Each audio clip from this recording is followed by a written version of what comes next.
Daawwattoota keenyaa attam jirtu nagaadhaa bakkuma jirtan maratti nageenyi koo isinaa qaqqabu attam jirtu. Har'a qophii addaa tokko keessummaa tokkoon of harkaa qabaa. Keessummaan koo kun lafa jiraniis nu beeksisu. Keessummaa koo kana wajjiniin dhoo'insa ogbarruu waggaa 5-6 dura Itoophiyaa yookiin Oromiyaa keessatti ta'aa ture keessatti nama gahee isaa ba'aa turee fi nama akkuma qeerroon kamuu gatii baasuun irra jiru tokkotti nama gatii yeroo ammaa kana gara biyya ollaa jiru tokkodha. Maqaa isaanii kaasee hojii hojjetu hunda walii wajjiniin mari'ataa adeemna. Gaaffii muraasaaf turtii yeroo gabaabaadha kan walii wajjiniin goonu. Mee keessummaan koo ofuma isaatiin eenyu akka ta'e isinitti himu daawwattoota keenyaan oolu.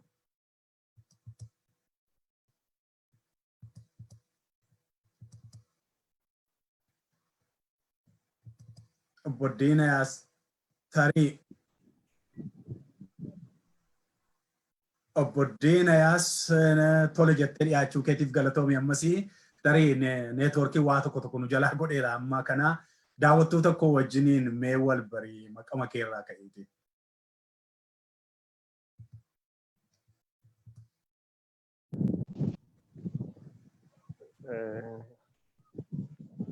Hello Becky, ifama neetwoorkii kun jeeqaa jira. Rakkoo tokko hin qabu mee yoo ammasii hojjeteera ta'e daawwattoota wajjin wal bari jedheen daawwattootatti si dabarsee ture. Kanaaf ammasitti fufuu dandeenya osii hojjeteera ta'e. Tole ammas irrattiira egaa. Galatoomi ani kumatti jette DIINYAS ALAMUU lalisaan jedhama. Tole. Utuu biyyeen gadhiisiin amma 2014tti naannoo manatti beektutti mana Godookee keessatti wal beekna ture naannoo kiiloo 6 sana. Akka carraa gaa biyyatti si dhiisee deemee immoo ergasii gara Ugaandaatti dhufee Ugaandaadhaa immoo amma Keenyaa keessatti qoshee achi as ceetaniini lafa warra loon tiksatanii re'ee fi gaala warra tiksatan gidduun jira. Sunis immoo Oromoon loon jaallata waan ta'eef carraadha ta'eetuma akka carraa boordeeratu cufame hojiidhaaf gara kana dhufee utuu namni deebi'uudhaaf yaalu Ugaandaan boordeera cufte sababa koronaa fi amma reettii fi loon gidduu jirraa siin jechuufanii jedhe egaa baay'ee isaan boordeera taasisa. DIINYAS eeyyee dhugaadha. Neetwoorkiin illee amma lafaa atamma jirtu kanatti guddaa akkas rakkisaa jiru yaalii nuti miidiyaadhaan dura goone irraa argachuun danda'ameera. Yeroo kamitti yoo neetwoorkiin si rakkisee keessaa baay'ee keessaa itti deebi'i rakkoo tokko hin qabu kanuma xinnoo si akeekkachiisa. DIINYAS kitaaba kee kana irrattan si beeka. Kitaaba kana kitaaba baay'ee humna qabu kana ilaaleera. Kitaaba kana egaa ijoolleen dubbistoonni beeku kitaaba kana isa qofa miti gaafa erguma biyya ollaatti illee biyya ollaa keessatti baay'ee nama mijatu waan tokko achis hidhattee ati kitaaba dhaamsa dhalootaa jedhu tokko saba keetiif arjoomteetta. Kun illee jira. Mee yoo kaanee waan achirraa waan kitaabaa sanarraa yoo jalqabnee mee waa'ee kitaabota kee kana daawwattoota kootiif carraa argame kana yaaddu fayyadamiiti kitaabota lamaan kana mee ijoo isaa nutti. Tole kitaabni inni jalqabaa situ karaa qabsiisee baay'eesaa yoo dagachuudhaa baatteef yoo dullumni hin qabne ta'e yoo daftee waan dagattu ta'e baay'ee isaatii irraa sa'uu dandeessa. Yaadatta yoo ta'e yeroo sana barreessee xumuree gara geessee maxxansiisullee dhabee utuun baadhee jaanjawutiidha kan si wajjin carraa wal baluu argadde. Gulaaltota kanallee kan naaf gulaalchisee si mataa kee dabalatee guutummaan isaa asoosama dheeraadha. Seenaan asoosamicha achi keessa jiru immoo waan haaluma jiru uummata keenyaa keessa ture. Keessa jiruu fi fuuldurri isaa maal ta'uu qaba. Maal yoo ta'e gaariidha isa jedhu itti xiyyeeffadheen kan hin barreesse ture. Egaa asoosamni immoo hiika mataasaa qaba, dhoksaa mataasaa qaba. Isa kana immoo dubbistootuma asoosamaa fanniisa. Amma kana kitaaba tokko haasofnee fixuun rakkisaa yoo ta'e iyyuu namni dubbisee dhoksaa isaa argachuu yookiis tilmaamuu danda'a jedhee yaada. Baay'ee galatoom. Keessumattuu immoo inni ati erga lammaffaan erga ati biyya ollaatti deemte asii barreessite dhaamsa dhalootaa jedhu kunoo xiyyeeffannoon isaa maal turedha? Dhaamsi dhalootaa asoosama miti, kitaaba seenaati. Guutummaa isaatti seenaadha jechuudha yoon baadhe iyyuu atleast seenaa fakkeenya tokko siin kaasa. Dhaamsi dhalootaa gumbii xaafii guddaa keessa gumaa xaafii tokko buusuu akka jechuuti. Mul'ataa hin mul'atu egaa samicha gumaa xaafii gumbii keessa buusee sanatu beeka. Dhimmi dhaamsa dhalootaa inni guddaan kanan itti xiyyeeffadhe siyaasni Oromoo maal fakkaata impaayera Itoophiyaa keessatti, Oromiyaa keessatti kaleessa maaltu ture, har'a maaltu jira. Keessumatti iyyuu adda durummaadhaan kanan itti xiyyeeffadhe siyaasni Oromoo fi Finfinneen maal akka fakkaatan waa'ee Finfinnee irratti immoo dhaloonni maal beekuu qaba. Adeemsa keessa daawwataan adeemsa keessa waa'ee Finfinnee inni kaan dagateera. Inni kaan baruudhaaf yaalii godhees carraa baruu dhabeera.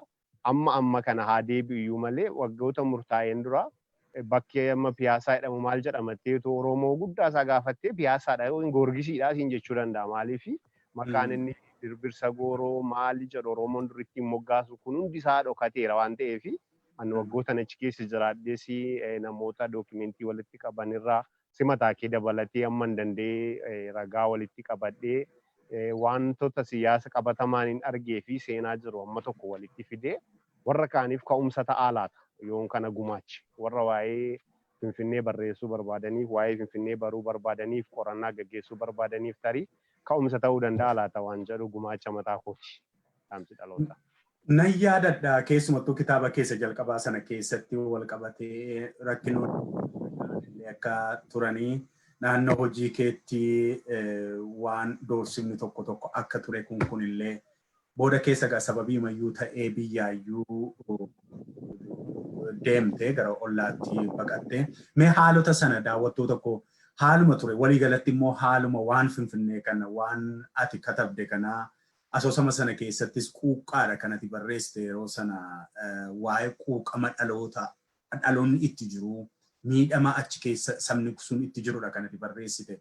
Mee sana dararama sana yookiin waan yaadattu yaadannoo sana waan duuba deebitee nu yaadachiistu qabdaa ammoo sanaan wal qabatee siyaasichumti kan Finfinnees ta'u lafuma Finfinnee ta'u seenaa Finfinnee ta'u waan ammarra taa'amee ilaalamu kana keessatti waan fooyyofne waan jijjiiramne waan ceene waan badhaane faasitti fakkaata ammoo maal fakkaata siyaasni keenyaaf dhaasne achumaan sanas.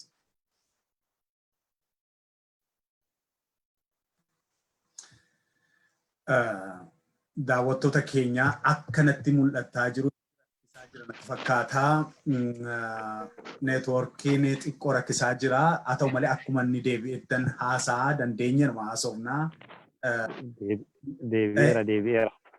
Rakkoo tokko hin qabu sii dandeenya rakkoo neetwoorkii gammoojjii Keenyaa keessa jiru kana keessa wallaallu kanaaf sirra ilaallu. Hammuma danda'ame dubbachaa deemii iddoo ta'uutti anutti guuta. Kanaaf galatoomi. Kan ani jedhe kitaaba keessa duraa sana wal qabatee rakkoon tokkollee lafa hojii hojjettutti naannoo Finfinnee keessatti akka manuma kireeffannee barachaa turuu keessatti illee nutti dhuftee maal goonee mari'annee barruu kana haala cimaa keessattidha kanatti barruu sana maxxansitee. Haala baay'ee hin tasgabboofne keessa teesseetidha. Sana mee uummata keenya yaadachiistaa waa'ee dhaamsa dhalootaas waa'ee Finfinnee gaafa kaafnu waa'een Finfinnee dee'eera jettaa amma jijjiiramni jedhame akkuma ati yaadde sanatti ta'eeraa badhaadhina keessa seennee jira natti fakkaata akka biyyaatti badhaaneerraa kan jedhu sana isarraa siyaasichuma biyyicharraa waa xinnoo akka dubbatu barbaadeen Diiniyaas.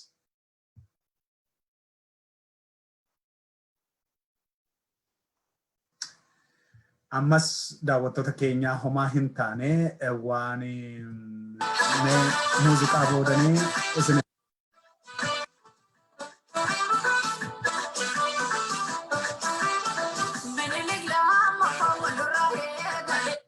erga naa deebite siin kenna amma carraasaa. Nagaa harta taana Diinyaas.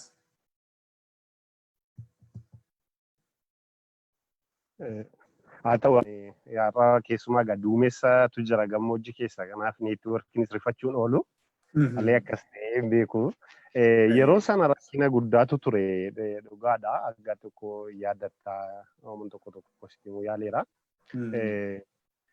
Keessumaa naannoo 2013 2014 waan ture namuu waan dagatu natti hin fakkaatu. Yeroo namni kitaaba kana maxxansuudhaaf gulaala isaa waan hundumaa xumuree mana maxxansaatti waan hundi isaa erga xumuramee hojiin isaa illee xumuramee yoon yaadatallee ta'e ati orderiillee fuutee akka jirtu natti himtee turte yuunivarsiitii Harammayyaa waan akkasiirra. Haa ta'u malee sana gidduutti bara 2014 maaster pilaanii Finfinneedhaan wal qabatee sochiin ka'e sun nama baay'ee jeeqee seenaa sanaan wal qabateen maaster pilaaniin sun otoo gara hojiitti hin dhufiin hiddaasee gaazexaan jedhamu tokkotu maxxannee ba'a waajjira dhaaba kan Addawaa yookiin immoo Yaadeegirraa. Lafa hojii kottan gaazexaa sana kan hin dubbise Addis Ababa Liyyuu maaster pilaan waan jedhu otuu ganaa gara uummataatti hin bahiin miseensotaaf kan inni maxxanfamee bahee. So iddoo sanatti wanti kun gaarii ta'aa isa jedhu akka dhuunfaatti haasa'uu jalqabne. Haasaan kun hin babal'atee booddee gara demonstration yookiin immoo mormiitti dhufee yaadii waltajjii irratti kaastuu waan hundumti immoo rikoordii ta'aa deema waan ta'eef sanaan wal qabatee anarratti rakkinni biraan dhufuu jalqabee. Kana biraan naannoon hojjedhu Oromootu baay'ata. Keessumaa naannoo Boolee warra Gaanuu Shiboo Jarsaa Boolee Lammii waan jennu kun akkuma jiraniin Oromoodha parsentiin 80-90 warruma akka kacarraa keessa gale malee inumaayyuu naannoo sana jiraatee bulchiinsa Finfinnee jalatti moggaafame nama ammaa rifaa jecha tokko dubbachuu hin dandeenyetu achi keessa jira qotee bulaanii. So an warra kana wajjiniin baay'ee soshaalii ta'ee jireenya hawaasummaa koo isaan wajjin godhadhee yeroon boqonnaa qabullee dhaqee isaan biraa akkuma keeyyata buna dhugaa jirtu kanaan dhaqee isaan biraa buna dhugee fa'aa yeroo hin deebi'u sunis ittiin tolle turre warra na waliin hojjetanitti. Booddee diiggitiin manaa tokko kaate beekte gaafa mana wayii tokko diiguuf ka'anii uummanni kun beenyaa isaan fudhannee manni isaa garuu akka diigamuu fi ajajni ba'ee lafti sun immoo baankii lafaa jala galuu qaba jedhame. Ani iddoo sana gaamman humna qabutti dursa beenyaan kaffalamee fi uummanni kun sirnaan buqqa'ee garatti deemu malee utuun kaffalamiin qotee bulaa waggaa 50 waggaa 100 achirratti jiraachaa ture. Abbaasaa akaakayyuu isaarraa dhaalee iddoo kana jiruun har'a kaa'iitii gara magaalaa deemni jechuun hin danda'amu waan jedhu mormii tokkoon kaasee mormiin kun lola uume. Amma dhaqee anaa qotee bultoota yookiin immoo jiraattota naannoo sanaa fi qaama mootummaa gidduutti lolli uumame. Bulchaan aanaa Sagalee yeroo sana naannoo Booleetti bulchaan tokko kaabineen tokko dhahame. Dhagaadhaan dhahan egaa humna maalii qabaree qotee bulaan dhagaa malee waan biraan qabu. Wanta akka salphaatti lafa keerraa argatti yoo jiraate dhagaama sana dhagaadhaan gurra kana dhahanii gaafarraa kututanii nusinis akka hojii koo ta'etti as deebi'ee dhugaaf hin falme malee nama sana dhoofsisuudhaafis waan hin qindeessee hin qabu garuu akka waan hin qindeessetti dhufe walumatti cuuramee bahuuf galuu bira darbamee egaa wanti anatti himamee yoo jiraatan akkaataa danda'ameen maashinii shuutii jettiin warri faranjii kun dhumarratti akkaataa baramneetti akkan dhahamee iddoo ta'etti hafu yoo manuma hidhaadhaan naga'uun akkan barbaachisne wanta akkasii ajajni gaafa darbu egaa waaqayyo nama qaba achuma keessaa immoo nama naa kaasee gurbaan anaa iddoo akka eegdamoo maaliif gar tokkotti achi siitu yoo lafa dhaqxu dhabdee dhaqee baay'ee galii lafa kootii naan jennaanuma egaa hin beekta jireenya qaallittii fi qilintoo warra keessa turaniis waan maragaa ba'anii achi ciisuurraa Naayiroobii kanallee dhufee akka daandii irra ciisuu wayyuu laata dheenni gara Ugaandaatti achiis imale malee waan sun waanumatti quba qabdudha. Tole egaa dhugaa dubbachuuf yoo tokko tokkoon neetwoorkii nuti nus irratti waa'ee kitaabichaa mari'anne natti tola ture anaanii keessumattuu madaa suphee kan jedhu sana soosama dheeraa sanas dhaamsa dhalootaa kan jedhu kitaaba seenaa raawwaa fal'aanaan taatu nutti darbatte sana tokko tokkoon ilaallee waan qabatama har'aa biyyichi keessa jiru irratti hin hojjenna yeroo ati lafa agada wifi itti deebite jedheen abdii guutuu qaba. Egaa akka maal amma waan biyya ormaa kuni amma gaa keessumattuu meeshee kanarraa kaanu jireenyaan amma Ugaandaa jiraatta miti Ugaandaa jiraatta amma hojiidhamaaf gara Keenyaa dhufteetu boorderiin immoo cufamee naan jechaa jirta. Haala sana keessatti sin rakkisu Oromoota keenya argattee wal quunnamtanii wal bira buufattanii jirtu moo akkuma kanatti namarraa dabaatee tarii iddoo qarqaraa gabaa iddoo dhimma dhatte sanaa jirta. Barbaadamuudhumaaf iyyuu isa tokko jalaa baatee isa tokkotti akka hin diramneef jechuudha.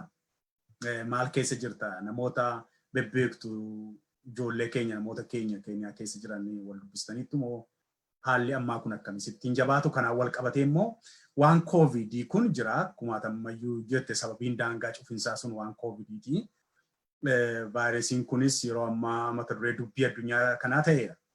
Kanaaf sunoo maal fakkaata biyyoota ollaa sana keessatti maal fakkaata yoo Keenyaa sanas hin beekta ta'ee maal keessa jira gara Ugaandaas gara Keenyaa kanas maal keessa jira waa'een koovidii kun kanaaf immoo of eeggannaan akkamii mee sanarraa gara lubbuu dursina. Dhugaadha haalli koovidii akka biyyoota biraa yaaddessaa miti gara kanatti. Yeroon jedhu hin sodaatamu jechuu koo miti balaan qaqqabsiifne jechuu koo miti. Akka biyya isin jirtaniifaa kana nama kumaan lakkaa'amee du'e wanta jedhamu waaqaafaa galatu hagammaan dhageenye. Keenyaa keessatti gara nama 14 kan ta'u hagammaa lubbuudhaan darbanii sababa balaa kana. Namni almost amma gara 400 gahaa jira namni dhibee kanaan qabames. Ugaandaatti hagammaa naannoo 70-75 biran dabarree kan du'e garuu hin jiru. Kana keessa amma ammaatti Oromoon yookiin immoo baqataan balaa kanaaf saaxilame hagammaatti ragaa tokko iyyuu hin qabu wanti dhaga'ames hin jiru. Garuu balaa kanaan wal qabatee hawaasni keenya keessumaa arbaan rifuujii warri jennu baay'ee balaa biraaf saaxilamaniiru. Kan isaan fixu koovidii yookiin koronaa vaayirasii utuu hin taane tarii beelaan dhumuu danda'u sodaa jedhuun qaba. Akkuma ati beektu jireenyi Afrikaa yookiin immoo jireenyi ollaa Itoophiyaa kan Itoophiyaatiin garaagarummaa waan qabanii jiru. Kanaaf gadi baatee dalagdee galuutu sirra jira. Haa ta'uyyuu malee amma keessumattuu Ugaandaa keessatti mana keetii gadi ba'uu hin dandeessu. Dalagaa dhiisiitii karaarra deemuun hin danda'amu. Akka carraa miillaan iddoo ta'eetii amma tokko distaansii xiqqoodha kanatti deemtu malee geejjibni hin jiru. Tajaajilli kamiyyuu dhorkameera guutuutti. So warri dalagatanii jiraatantu immoo jiru beektee fandiin yookiin immoo gargaarsi karaa UN arbaan rifuujiif kennamu hin jiru. Gargaarsi xiqqoo warra nama biyya bakkeedhaa qabantu kaambii keessa taa'anii achitti yoo bakkeedhaa deeggarsa qabaatanii raashinii UN kennitu kana fudhatanii achi jiraatu malee namni nama hin qabne kaambii keessas hin jiraatu maaliif wanti isaaniif kennamu baay'ee xiqqoodha. Sun immoo jireenya isaanii dhiibuu waan hin dandeenyee fi utuu hin jaallatiin magaala keessatti hojii guyyaadhaan illee haa taatu waa xiqqoo dalagdee saamunaa fi waama si barbaachisu kana bitachuun dirqamadha. So hawaasni akka kanaatti handituu maawus kan jennu kana harkaa gara afaanii jiraatu kuni dalagaa dhaabee baatii 2-3 mana keessa gaafattaa akkam ta'an ni jedhu baay'ee rakkisaadha. Amma danda'amettis naan argama koominiitiidhaanis maaliidhaanis gargaarsa gochuuf yaaliin godhamumatti jira. Garuu eenyutu humna qabaatee eenyuun gargaara ni jedhu immoo gaaffii biraadha. Eenyutu humna qabaatee eenyuun gargaara isa jedhutu immoo gaaffiidha. So kanaaf haggammaa yoo lubbuun dhibee kanaan namni qabame jiraachuudhaa baatiyyuu yeroo hawaasichi balaa gara biraaf akka saaxilamee jirudha. Guutuutti odeeffannoo. Baay'ee yaaddessaadha. Dhugaatii dhugumaa isa kaan biyya harkaa gara afaanitti geeffachuu dadhabe mitiiti. Biyyumti guddanne jedhan kun iyyuu to'annoo isaanii ol ta'ee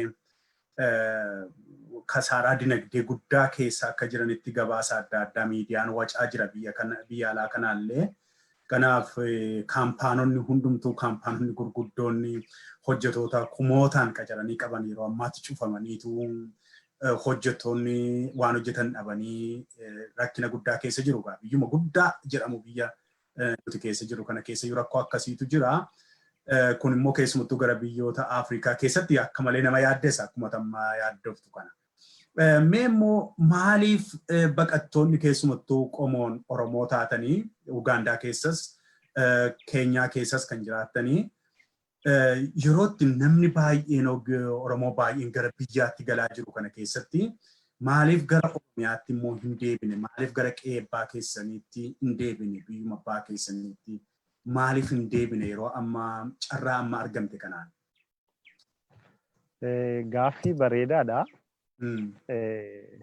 Silas namni baqataa gosa lamatu jira biyya nama jiru kana keessa. Baqataa dhibamee bahee fi baqataa affeeramee baheetu jira. Oromoos ta'e sababi biraa. Yeroon siin jedhu baqattoonni homaa ergama homaatu hin qabne biyya kana akka tiraanzaakshiniitti fayyadamanii gara biyyoota dhiyaa kana deemuudhaaf Kanaadaa yookiis Yurooppii, Awustiraaliyaa kana yaaluudhaaf pirooses gochuudhaaf toora baqataa kanatti fayyadamuudhaaf kan ba'an maatiin isaanii biyya biraarraa kan affeeranii gara kana kan fidan baay'ee isaaniitu jiru. Kana waggoota kana jiraadheetti argeera. Warri kun silattis galuu isaanii barbaachisu. Iddooma kana turanii amma tokko waan bahaniifis sana galmaan gahachuudha. Garuu immoo gara biyyaa galuu kana immoo warri immoo dhiibamanii bahan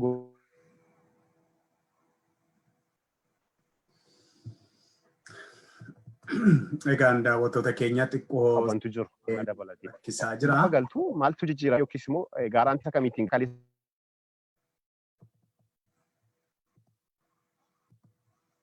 xiqqoo neetwoorkiin nu rakkisaa jira daawwattoota keenya. Akka deddeebi'ettanii harkaa dhaggeeffachuu yookiin dhaamsisaa fudhachuu yaalla. Xiqqoo neetwoorkiin kukkutaa jira. Erga deebite itti fufi iddoo ammaatis.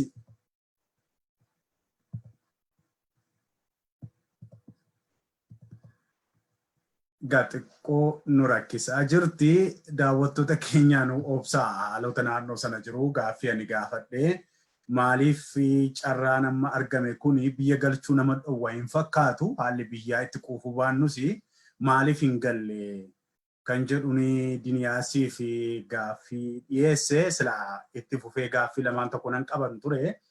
Keessumattuu haala jiruu jireenyaa Oromoota biyya ollaa keessa jiranii rakkina isaan mudatu humna siyaasaa achi keessa socho'u gaaffii biyya sadaffaa yeroo baay'ee biyya sana akka biyya lammaffaatti kan fudhatamu yeroo baay'ee waan Keenyaa kana waan jechuun Naayiroobii kana waan Taanzaaniyaa kana waan gara Ugaandaa kana isaan kun biyyoota Afrikaa sana yeroodhaaf keessa darbanii dhaabbilee addunyaa tokko tokkotti iyyannaa isaanii galfatanii namoonni dafanii waggaa tokko keessatti biyya sadaffaa argatan fakkeenyaaf tokko tokkorra inuma wayya miti akka biyya Awurooppaa ta'uu danda'a, Kanaadaa ta'uu danda'a. Biyya Ameerikaa ta'uu danda'a. Namoonni akkaataa akkasiitiin biyya sadaffaatti immoo darban ni jiru. Isaan kanarratti haalli jiru kan jedhu tokko tokko gaggaafachuu barbaadeen ture. Deebite taanaan tole baga nagaa deebite idduma kaanirraa maaliif hin deebineedha. Sanumaa wal qabsiisee immoo kan gaaffiitti sii dabalu erga biyya sana biyya Oromiyaa gadhiistee baate gara waggaa 6 ta'eera gaamma. Maaliif immoo gara biyya sadaffaa wayii hin yaalle isa inni amma tun daawwattoota tokkotti ani tun si gaaffee natti tole dubbachaatu jiru ati deebite maaliif hin yaalle wannoota akka biyyoota ollaa Awurooppaa ta'uu danda'a gara Kanaadaa ta'uu danda'a immoo gara Ameerikaa ta'uu danda'a biyyoota sadaffaarraa Jibtirraas ta'e eessarraa dhaabbileen addunyaa UNHCR isa waan akkasii kana application akkasii fuudhu keezii kee ilaalanii kaan immoo biyya sadaffaa sii kennu. Kanaaf isaanin immoo maaf hin yaalle either yookiin isa maaf hin yaalle yookaan maaliif gara biyyaa ofiitti deebi'anii haaluma keessa jiru sana keessatti hin hojjenne hin jiraanne kan jiru. Gaaffii sana walumatti qabdee yoo naa deebiste yoo neetwoorkiin keessi eeyyamteef. Tole dhiifama gaadhi neetwoorkiif durseen dhiifama siin gaafadhaa siis daawwattoota keessi. Oma rakkoon qabu. Egaa isa kanaan wal qabatee akkuma sila siin jedhe baqattoota gosa lamatu jira siin jedheera. Warra dhiibamanii bahanii fi warra affeeramanii bahanii. Warra affeeramanii bahanii xiqqaatu malee faasiliteet ta'aniitidha kan isaan bahanii.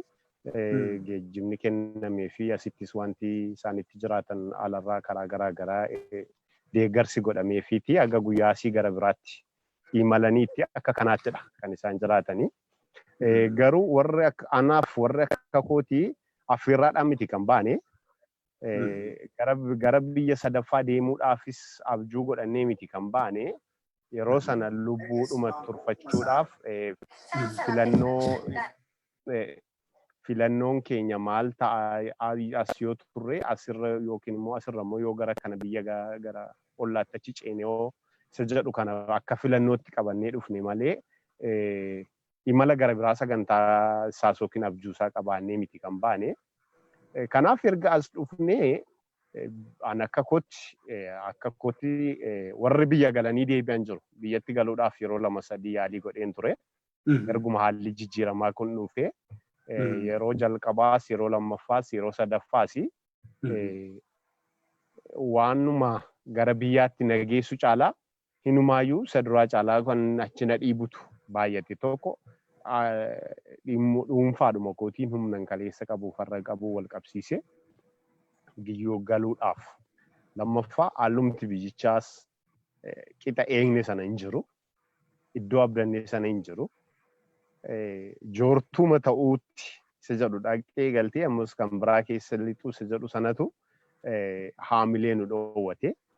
Sanas ta'e kan egaa gara biyya sadaffaatti akka hin deemne immoo kan na godhe akkuma siin jedhe an akka dhufeen daarektii kaansiraa makoon jalqabe maaliif jiraachuun qaba. Deeggarsa nama kamiitiin miti kanan biyyaa ba'ee deeggarsi naaf godhamu hin jiru. UN kanan dhaquu danda'u yoo waraqaan ani biyya kana ittiin jiraadhu expired taate eeyyama gaafadheetan ishee haareffadhee ba'a sa'aatii tokkoof yookiin sa'aatii lamaaf kanaan ol eeyyaman argadha. UN dharraan yookiin karaa UNHCR process gochuun hin danda'ama amma ta'ee garuu baay'ee reeriidha carraansaa baay'ee dhiphaadha. Lammaffaa korraapshinii guddaatu jira biyyoota kana lamaanii. Keessumaa Ugaandaan UN'n harka mootummaa jalatti malee of danda'ee miti akka dhaabbata of danda'aatti hin jiru Ugaandaa keessa. Ammas daawwattoota keenya neetwoorkiin kun nu